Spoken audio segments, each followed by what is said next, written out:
पाहता लोचनी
राजी बैसलो ही निवारली चिंता तेणे सर्व सुख लालो साम्राज्य बैसलो भगवान म्हणे धन्य झाले येतो जीवन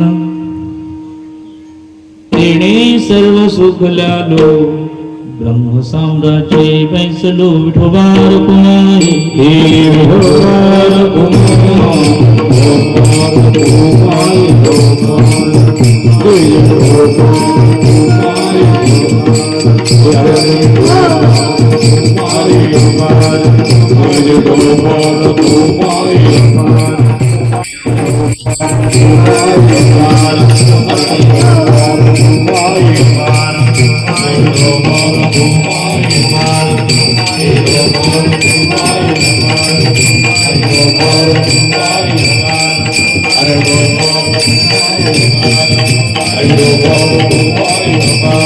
Hare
अजं रुक्मिणी प्राण संजीवनन्तं परं धाम कैवल्यमेकं तुरीयम् प्रसन्नं प्रपन्नातिहं देवदेवं परब्रह्मलिङ्गं भजे पाण्डुरङ्गं हे अज्ञानतिमिरान्धस्य ज्ञानाञ्जनशलाकया चक्षुरुन्मीलितं येन तस्मै श्रीगुरवे नमः। सर्वमङ्गलमाङ्गल्ये शिवे सर्वार्थसाधिके शरण्ये त्र्यम्बके गौरी नारायणी नमोऽस्तुते। या देवी सर्वभूतेषु शक्तिरूपेण संस्थिता नमस्तस्यै नमस्तस्यै नमस्तस्यै नमो नमः। मज कृपा करी आता गुरुनाथ मज कृपा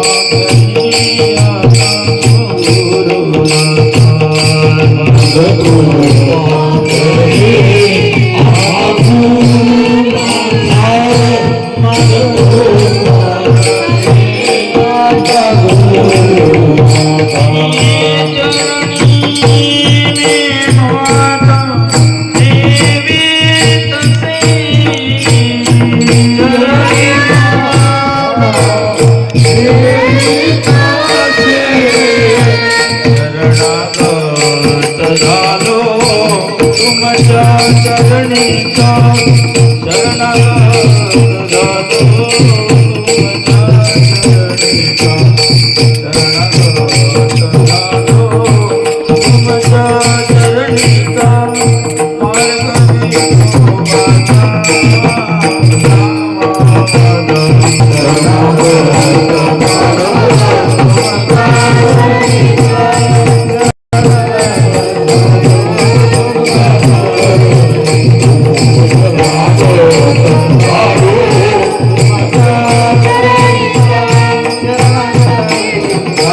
गुरुच्या स्मरणात राहावं आणि अशा प्रकारे गुरुच्या स्मरणात असलेले त्या ठिकाणी माधवरावजी कानडे यांचा हा 13वीचा जो दिवस आहे त्या निमित्तानं जो अभंग घेतला तो अभंग सांगतो। महाराज त्यांच्या माधवरावच्या मुखातून बोलतात किंवा ते कानडे म्हणतात, आम्ही करोनी नमन आम्ही जाळीला अभिमान। अभंगाच्या पहिल्या चरणामध्ये त्या ठिकाणी लिहिलेलं आहे, करोनी नमन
अभिमान.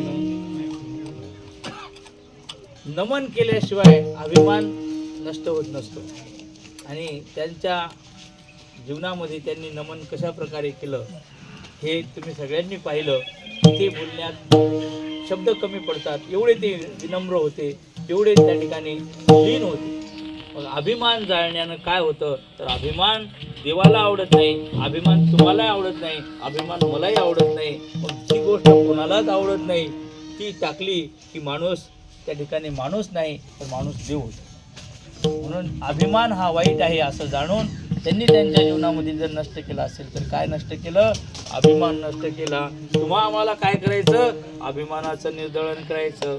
जीवनामध्ये आल्यानंतर माणसाला सगळ्या गोष्टी मिळतात, पण ज्या मिळायच्या त्या मनासारख्या मिळणं त्या फार त्या ठिकाणी यशाचं त्या ठिकाणी गमक आहे.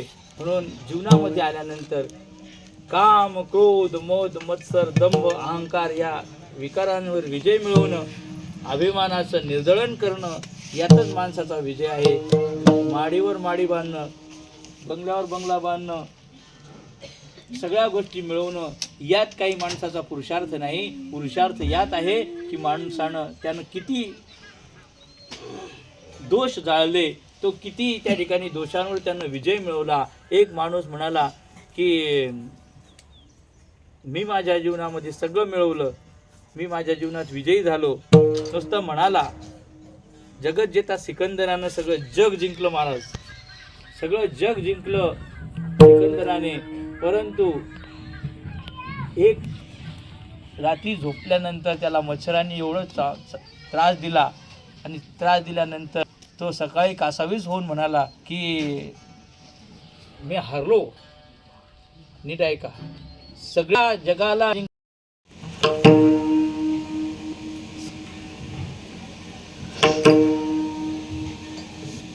सत्ता संपत्ती ह्या गोष्टी त्यांना लाभल्या,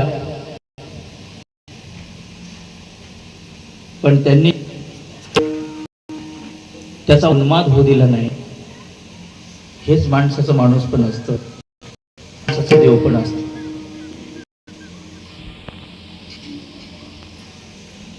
माणूस किती दिवस जगला ह्यापेक्षा जगला आणि त्या जगण्याला, त्यांच्या वागण्याला, त्यांच्या मनोवृत्तीला मनुष्य समाज हा वंदन करतो, सलाम करतो.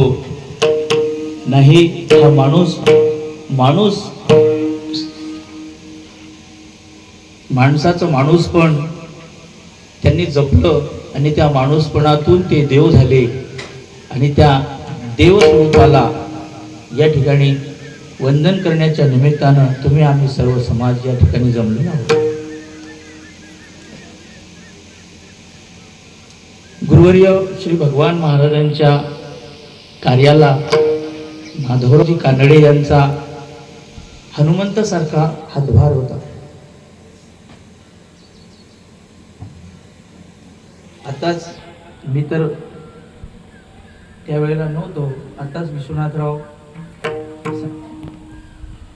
बाबांनी सांगितलं की डोंगे बुवा वगैरे ते भाकरी आणायचे आणि आम्ही म्हणजे कानडे बाबा हे सगळे मोरे सरकार इथले भगवानराव गोरे महाराज हे सगळे यांच्या वागण्यात, यांच्या बोलण्यात प्रेम होतं. कुठलाही माणूस असो त्याला लावून भजून बोलणार. आश्रमाचा तर काही विषयच नाही. आश्रमातून कोणी आला, अगदी लहान मुलगा आला तरी त्याला वंदन करणार, त्याला नमस्कार करणार. आश्रमाच्या माध्यमातून जेही माणसं आली, आमचे वर्गणीसाठी यायचे त्यावेळेला बोराडे सर वगैरे, तर त्यांच्या बोलण्यात वागण्यात काही वाटलं, कितीही कामं असो काहीही असो, पूर्ण वेळ त्यांनी महाराजांच्या कार्याला दिला. हीच कीर्ती असते, हीच कीर्ती माणसाला देव बनवत असते. ती त्यांच्या जीवनात निर्मळ चारित्र्य, त्याला संत म्हणतात. संताची काही लक्षणं असतात असं नाही. माणूस आणि संत दिसायला सारखेच असतात, पण माणसाच्या वागण्यानं माणूस संत बनतो, माणसाच्या वागण्यानं माणूस देव बनतो. तसले हे निष्काम कर्मयोगी होते. त्यांच्या मनात लालसा नव्हती, कुठल्या प्रकारचा अभिमान नव्हता, आणि निस्वार्थ, निर्मळ, निष्कपट अशा प्रकारचं समाजावर केलेलं प्रेम. समाजासाठी त्यांनी भरपूर कामं केले. नेहमी म्हणायचे की जीवनामध्ये समाजाची सेवा घडली, संताची सेवा घडली, देवाची सेवा घडली, सगळंच घडलं.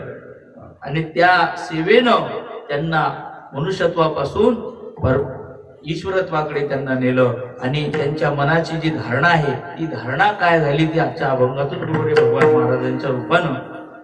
अभंग महाराजांचा आहे, पण त्यांच्या मनोवृत्तीचा, त्यांच्या मनोधारणेचा जो काही उद्गार आहे ते काय होते हे अभंगातून सांगितलं. ते म्हणतात, आम्ही गुरुला नमन केलं, आम्ही देवाला नमन केलं, आम्ही समाजाशी समरस होऊन राहिलो, समाजाशी तन्निष्ठ होऊन राहिलो, समाजाच्या सुखाशी दुःखाशी आमचा संबंध होता. समाजामध्ये काही उणा असेल तर स्वतः जातीनं जाऊन तो उणेपणा दूर करायचा. इथे शाळेला जागा नव्हती म्हणजे मी जाहिरात करत नाही, पण ते जसं माहिती आहे शाळेला जागा दिली. ज्या गोष्टी समाजात नाहीत त्या त्यांनी पूर्ण केल्या. याचा अर्थ हा आहे की जगामध्ये, जनमानसामध्ये रुळलेला, मिसळलेला हा जो माणूस आहे, हा माणूस नसून हा देव त्या ठिकाणी होता. पण माणूस असतो तेव्हा कळत नाही, जेव्हा जातो त्यावेळेला मात्र त्या माणसाची उणीव कशानेही भरून निघत नाही. असे असणारे माधवराव कानडे हे यांच्या जीवनामध्ये सांगून जातात की आम्ही गुरुला नमन केलं. नुसतं बोलण्यात, फोटोत काढण्यात नव्हतं, तर त्यांच्या वागण्यात सुद्धा तसेच होते. अतिशय नम्र, विनम्र, आणि जो नम्र होतो तोच त्या ठिकाणी देवाला प्रिय होतो. नाही देव त्याच्या हृदयात राहतो. नम्र झाला भूत देणे कोंडिले अनंत, नम्र झाला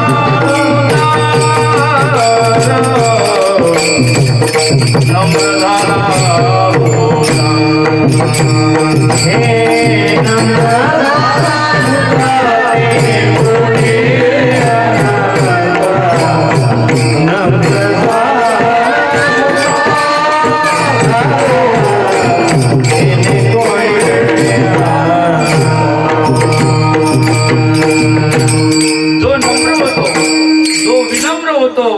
जो वागतो त्या वागण्यालाच महत्व असतं.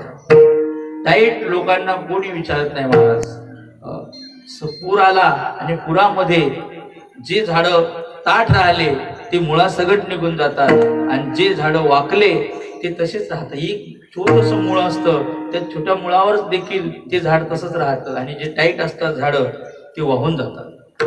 महापुरी झाडे जाती तेथे लवाळे वसती.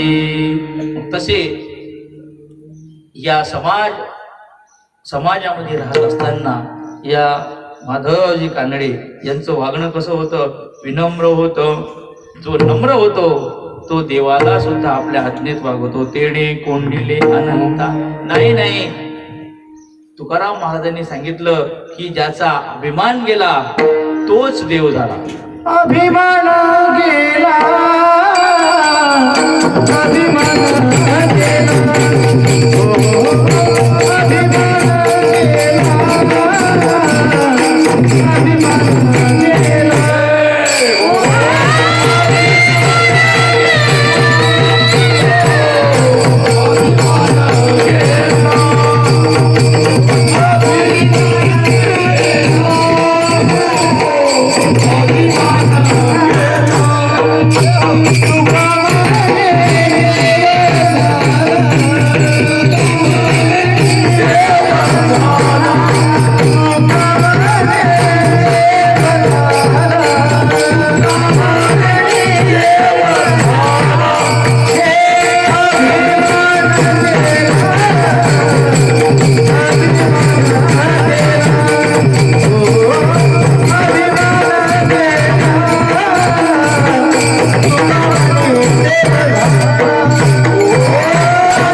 तुका म्हणे देव झाला.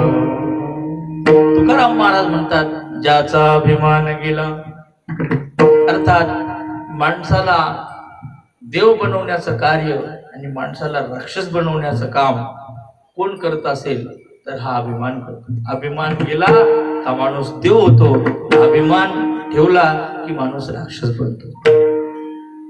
माधवराव कानडे यांनी यांच्या सहीमध्ये कधीच मी आता बोललो असं नाव लिहिलं नाही. त्यांच्या सहीमध्ये माकृ कानडे अशी सही असायची, कधी पण माकृ कानडे. का म्हणे हे क्रूचं काय काय गरज आहे आता? माणूस इतक्या उंचीवर पोचला की बापाला विसरतो, गुरुला विसरतो, देवाला विसरतो. माणूस मोठा झाला की सगळ्यांना विसरतो. पण ती त्यांच्या सहीवरून कळत होतं की ते त्यांनी सगळा आदर्श त्यांच्या घरामध्ये त्यांच्या आईचा फोटो पाहिला.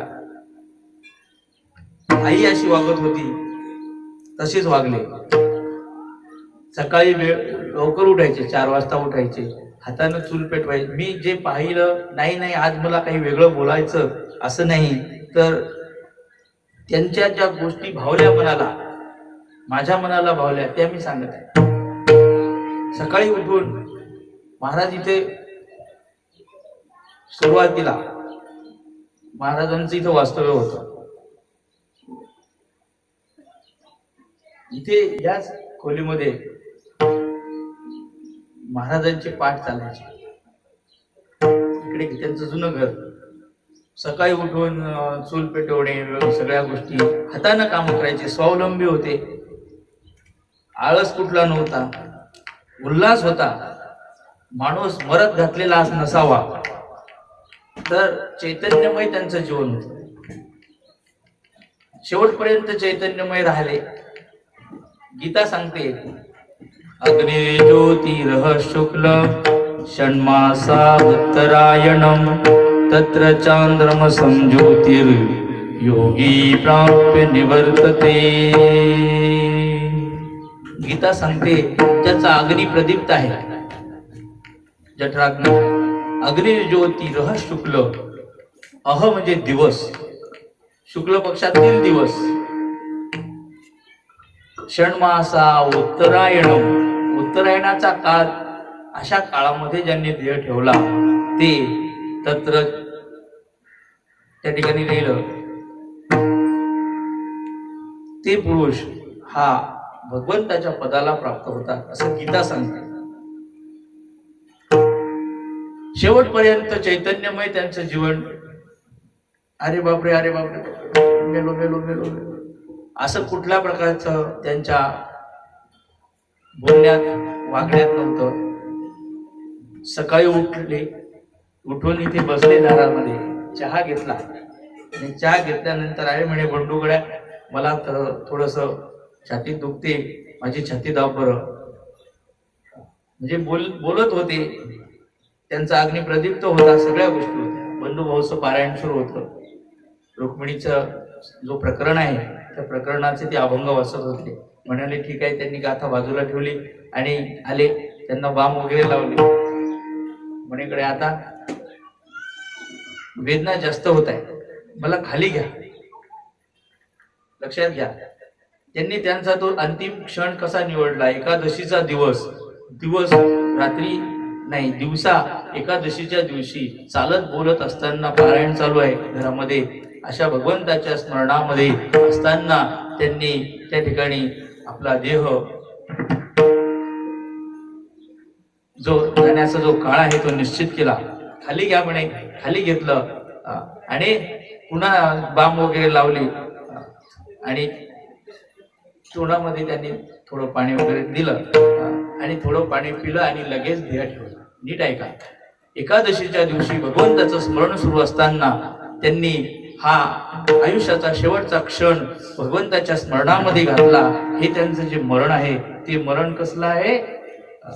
आदर्श मरीन म्हणे भगवान, आदर्श मरीन म्हणे भगवान, आदर्श मरीन म्हणे भगवान.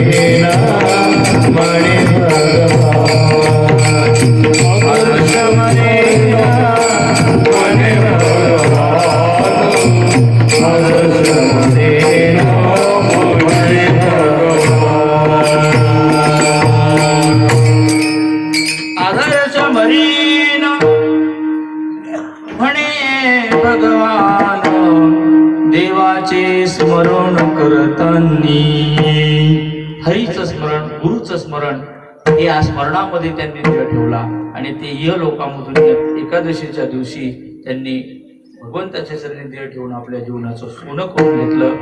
माणूस जातो पण गेल्यानंतर तुका म्हणे एका मरणेची सरे तुका म्हणे एका मरणेची सर उत्तमाची उरे कीर्ती मागे. तर उत्तम कीर्ती मागे ठेवून ते आपल्यातून निघून गेले. पण जात असताना त्यांनी सांगितलं की मी एवढ्या सर्वोच्च या स्थितीवर कशानं पोचलो असेल तर मी माझ्या जीवनामध्ये मी माझ्या गुरुच्या चरणावर माझा अभिमान अर्पण केला. नीट आहे. ज्या माणसानं गुरुच्या चरणावर अभिमान अर्पण केला त्या माणसाला जीवनामध्ये काही कमी पडत नाही. तारे जितने हो गगन में उतने शत्रु हो जा पर कृपा गुरु राज की बालई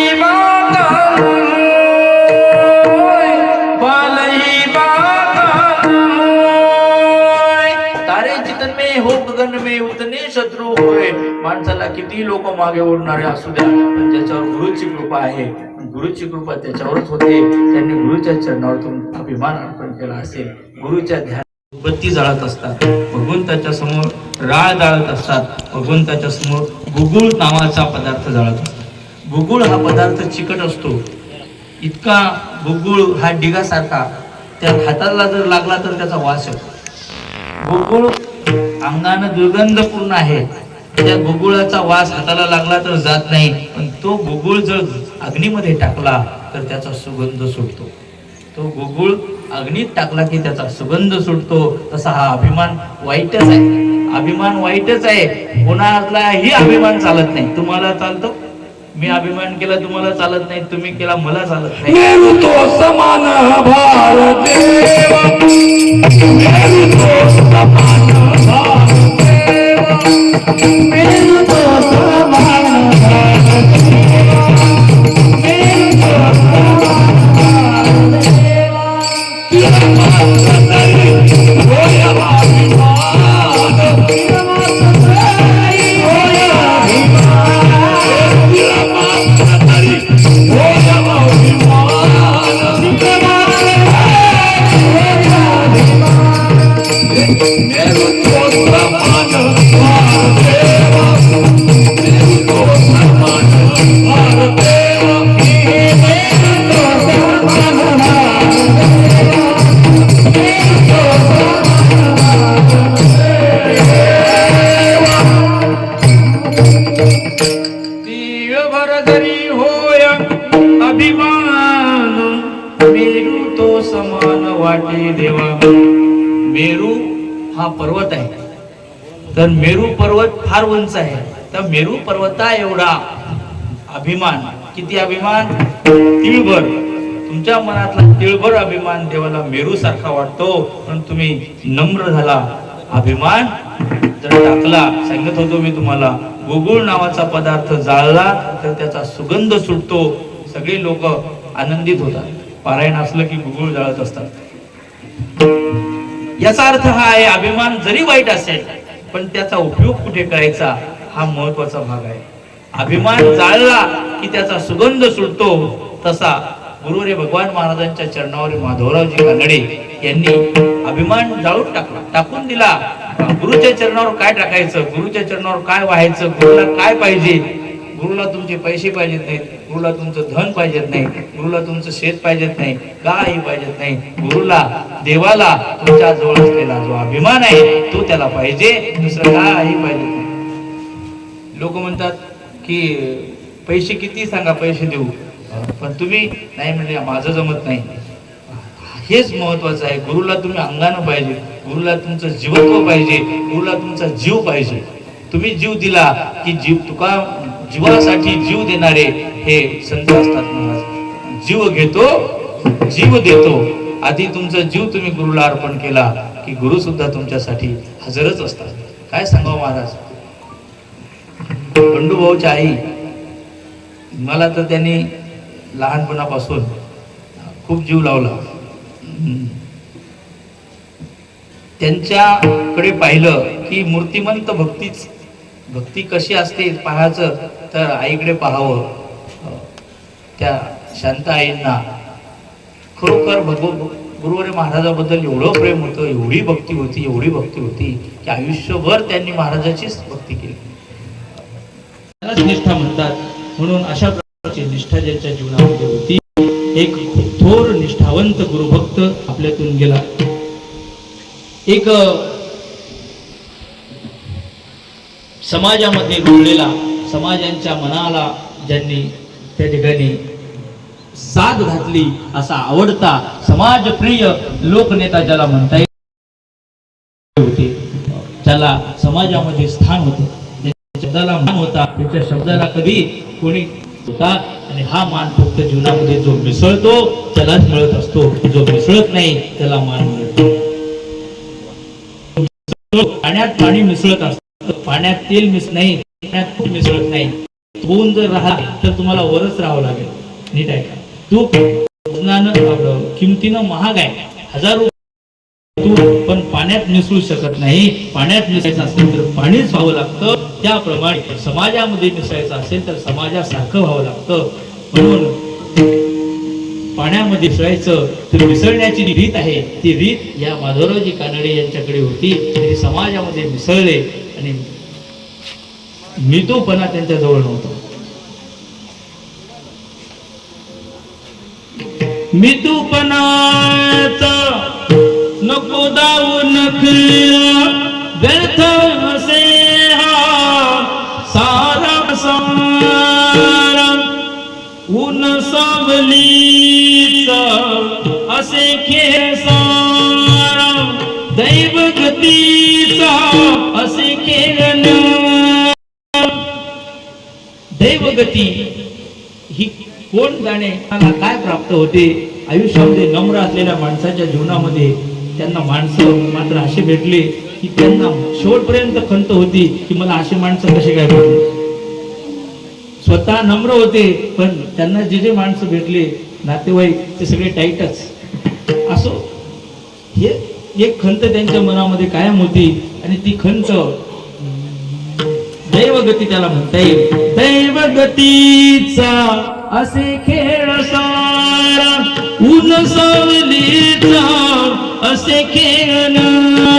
जीवनामध्ये आल्यानंतर काय करायचं. सर्वांशी प्रेमाने राहे तो मिसळूनी, सर्वांशी प्रेमाने राहे तो मिसळूनी. पाण्याच्या बुडबुड्यावानी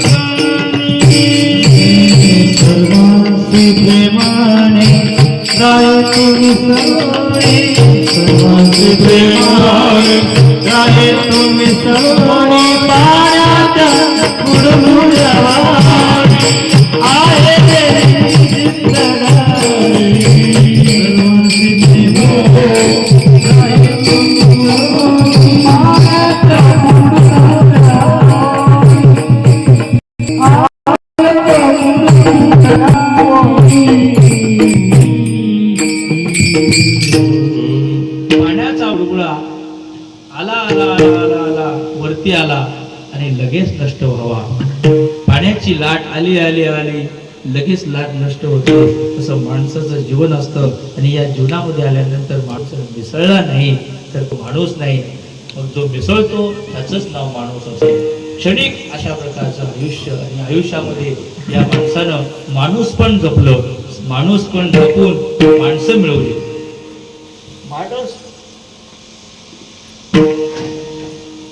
माणसाला माणुसकीला शोभेल असा हा मानवता प्रिय असणारा,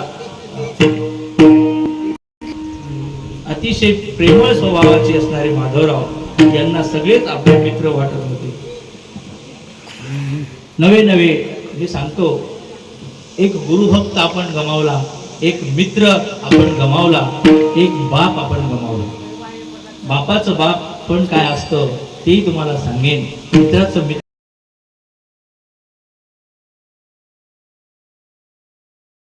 आणि आदर्श अशा प्रकारचं जे बाप पण असतो, बाप असतो, तो बाप काय असतो हे देखील समाजानं पाहिलं. पुरामधी माया त्याच्या काळ्या मेघवाणी दाखविना कधी पुन्हा डोळ्यातलं पाणी. झिजू झिजू संसाराचा गाडा करा, पोटामध्ये असू जरी गणा वाकला. घडीभर तू थांब गड्या, ऐक त्याची धाकर, लई अवघड गड्या. उमगाया भाकर, उमगाया भाकर, उमगाया भाकर. पुरामधी माया जाच्या काळ्या मेघवाणी. काळा मेघ आकाशामध्ये दाटून आल्यानंतर जसा दो वर्षाव करतो, तसं माझा मुलगा मोठा व्हावा, माझा मुलगा मोठा झालेला मी पाहावा, माझ्या मुलांना आबाळा एवढं व्हावं, माझ्या मुलांना सगळं वाटत असतं. अशा काळ्या मेघासारखी जी माया होती, ती माया देखील त्यांच्या चित्तामध्ये त्यांनी पाहिली, बाळगली. आणि आयुष्यामध्ये जगत असताना कधी अडचण, कटकट, कुरकुर त्यांनी कधी केली नाही. समाजामध्ये राहत असताना बऱ्याच अडचणी आल्या, आईला जाऊन बरेच वर्ष झाले, पण त्यांनी त्यांचं दुःख मनातच ठेवलं. ते दुःख कधी कोणासमोर मांडलं नाही.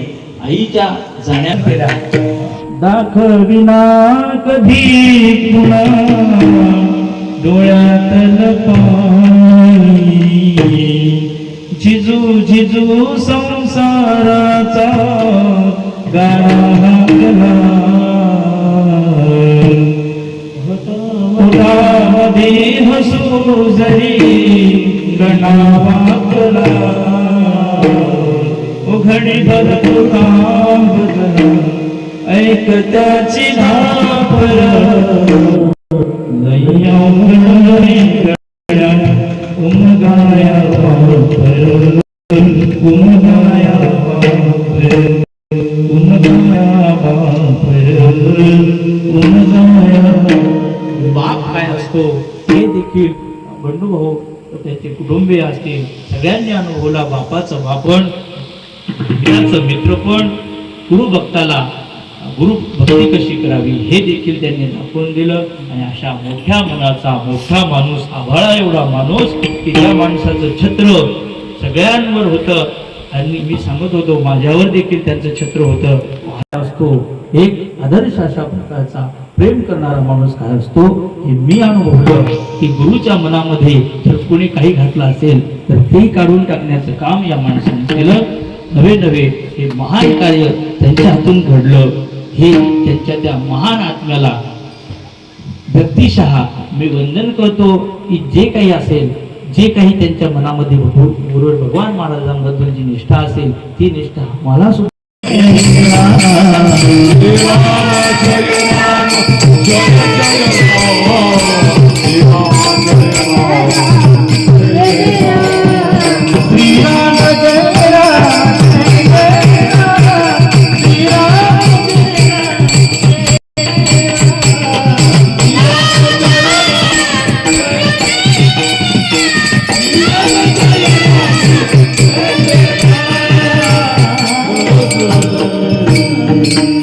आरती पडते